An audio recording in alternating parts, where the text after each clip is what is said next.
guddaan ilmi namaa qabu maal?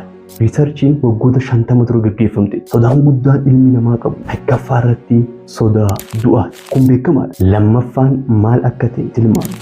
Sodaan guddaan ilmi namaa qabu lammaffaa irratti du'atti aansee sodaa kufaatiiti. Sababoonni hedduun duuba jiraatu danda'an. Maybe yeroon kufee namni maal naan jaa? Namni akka nama kufee na laala. Namni akka nama bu'aa hin qabne useless na laala. Sababoota 150 ol tarreessuu dandeessu. Jireenya keessatti irra hamtuun irra ulfaataan qormaanni ilmi namaa mudatu hadhumaa yoo jira du'a. Garuu immoo sodaan du'a dura dursitee si jeessa. Akka ati tarkaanfii takka fuulduratti hin deemne si godha. Akka ati riskii jireenya keetii mataa keetiif fudhattee hin deemne si godha. Akka ati itti gaafatamummaarra dheessitu si godha. Itti gaafatamummaan immoo waan nama tokko nama gootu yookaan immoo dhiira takka dhiira gootu. Sodaan filannoo lama qofa siif dhiyeessa. Yookaan yes jechuun yookaan immoo no jechuun lachuu waliin filachuu dandeessa.